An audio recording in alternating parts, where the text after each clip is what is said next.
lebih elok lagi bila ada istilah-istilah tertentu. Belanjawan rakyat, belanjawan kesejahteraan rakyat, bukan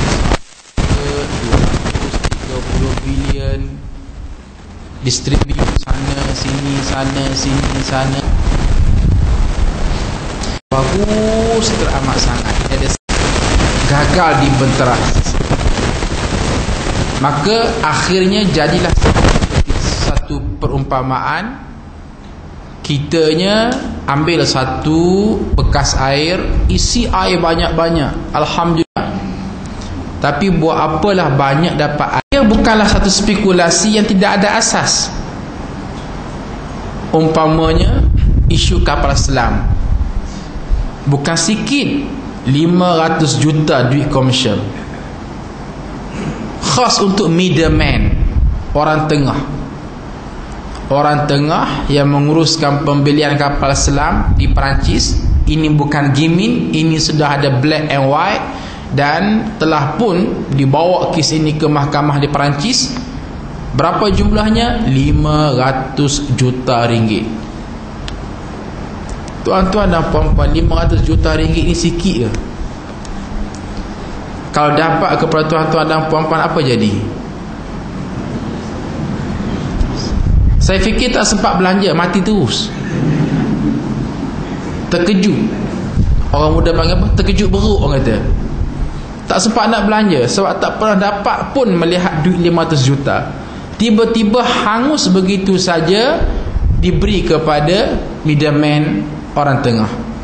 Bukan sikit, 500 juta.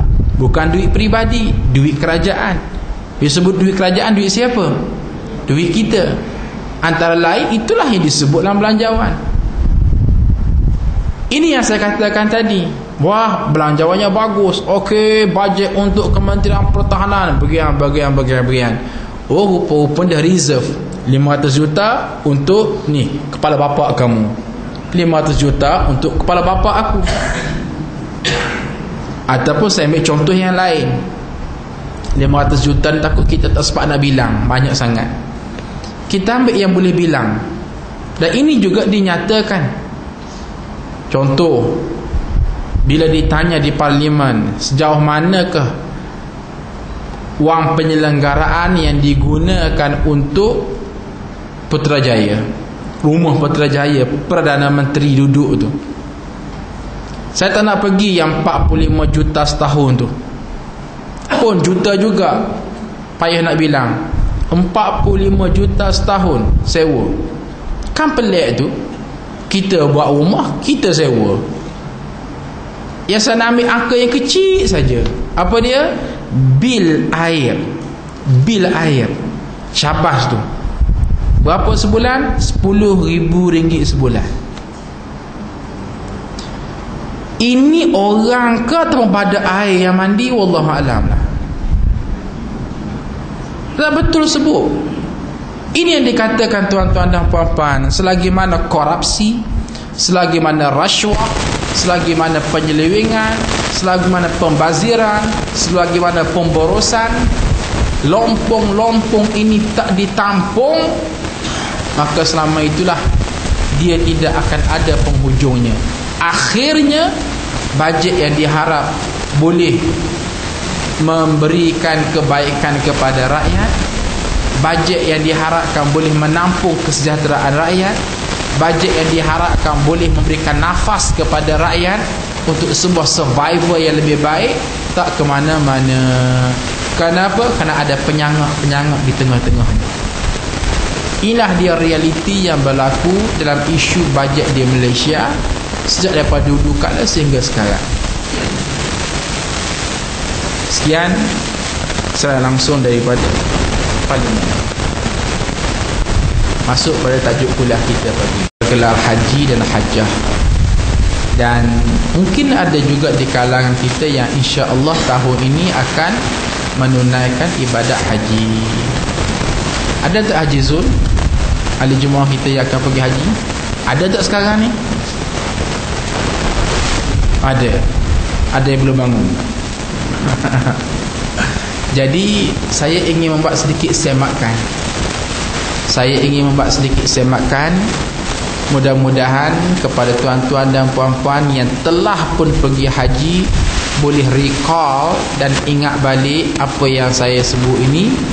Lebih-lebih lagi lah kepada tuan-tuan dan puan-puan yang sedang membuat persiapan wa imma tahun ini ataupun tahun yang berikutnya menunaikan ibadat haji juga, insya-Allah diharap lebih-lebih lagi lah dapat ingat atas apa yang saya nyatakan ini.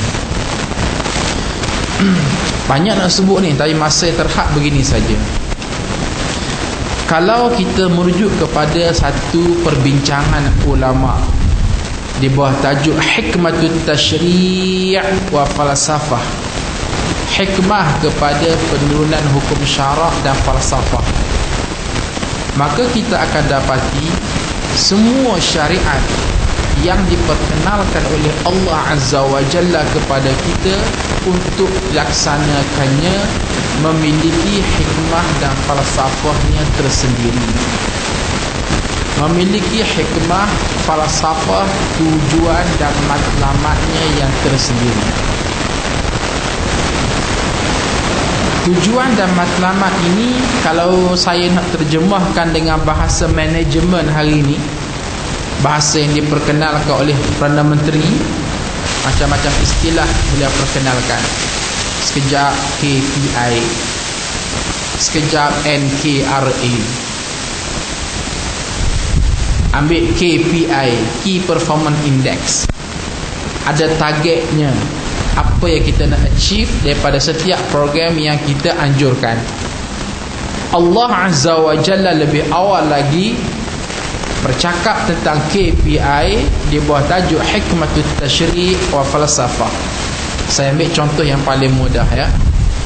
Semua ibadah sebenarnya, solat, puasa, zakat, haji, sedekah, amal ma'ruf, nahi munkar, jihad fi sabilillah, semuanya ada KPI-nya, ada hikmatut tasyri' dan falsafahnya. Umpamanya dalam bab salat, alhamdulillah kita salat, wa imma salat fardunya, wa imma salat sunatnya.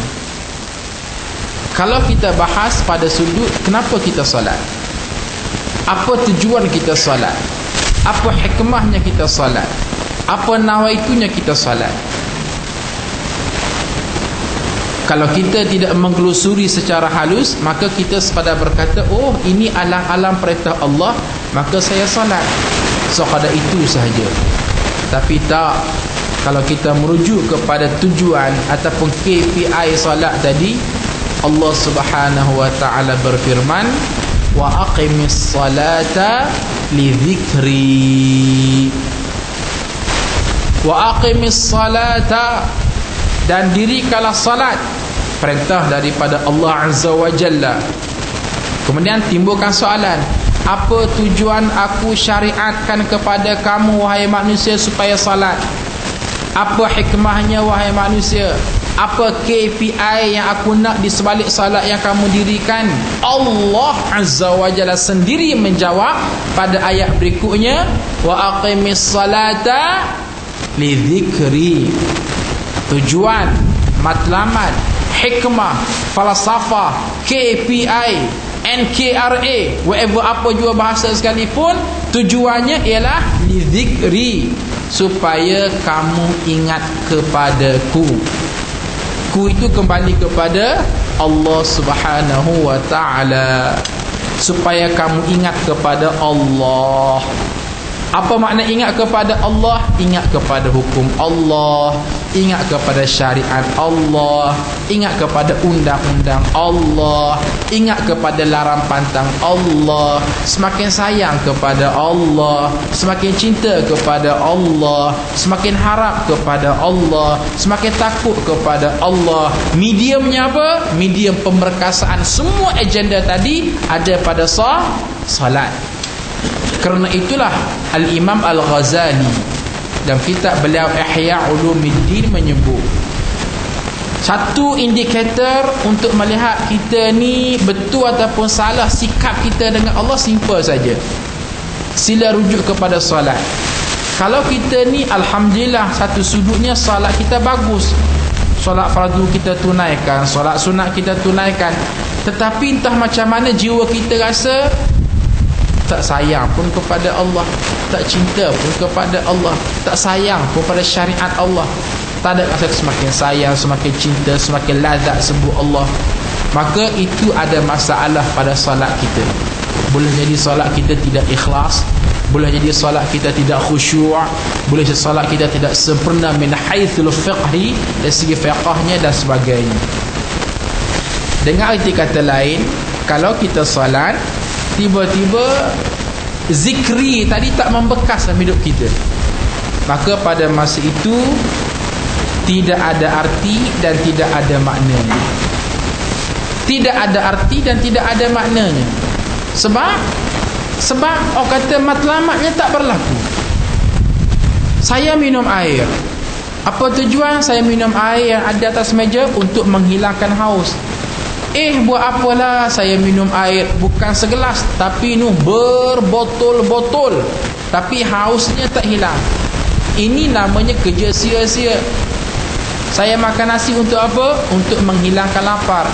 Buat apalah saya makan nasi 10 pinggan, tiba-tiba laparnya tidak hilang. Ini namanya kerja sia-sia. Matlamat daripada makan tak berlaku. Apa dia? Nak hilang lapar. Matlamat daripada minum tak berlaku. Apa dia? Nak hilang haus. Jadi kalau tuan-tuan boleh kata, oh sia-sia tu, maka demikian juga dengan ibadah kita.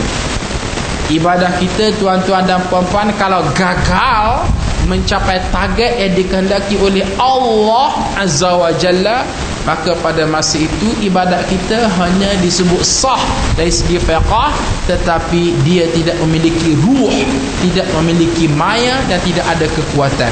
Wa qadimna ila ma amilu min amalin faja'alnahu haba'an manthura. Betapa ramai di kalangan hamba-hambaku yang mempersembahkan ibadat mereka kepadaku, bila sampai ke persisianku, aku tiup menjadi debu dan angin. Haba'an manthura. Kenapa? Bukan masalah tak sempurna pada fiqahnya, sempurna, tetapi kan dia tak cermat dalam menjaga ibadahnya, sampai ke mereka tak membekas dalam kehidupan dia. Tuan-tuan dan puan-puan sekalian, itu gambaran umum. Sekarang kita nak masuk kepada praktis. Praktis kita pada ibadat haji. Alhamdulillah, kepada yang sudah haji, hajilah. Kepada yang belum haji, nah, tolong ingat apa yang sama-sama kita nak pelajari pada pagi ini. Juga sama, timbulkan soalan. Apa tujuan kita pergi ke Mekah menunaikan ibadat haji? Selain daripada kita bercakap, oh ini rukun Islam, maka kita mesti melaksanakannya, itu jawapan yang paling common, biasa saja. Sekarang kita nak cari dari segi hikmatut tasyri' wa falsafah. Soalan ini saya tujukan khas kepada Haji Zul. Sila guna talian hayat anda ada 60 saat. Apa Haji Zul?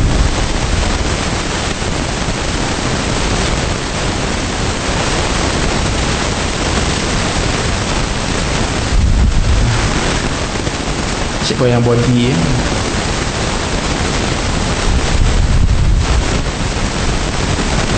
Kalau kita minum air nak hilang haus, itu dia punya hikmatut tasyri' wa falsafahnya, hikmahnya, targetnya, tujuan daripada minum air. Maka Ustaz sebut semua ibadah memiliki package yang sama. Dengan solat sebagai contoh tadi. Sekarang kita pergi kepada hajinya. Apakah hikmatut tasyri' wa falsafah tujuan Haji Zul ke Mekah? Takkan kena kursus balik.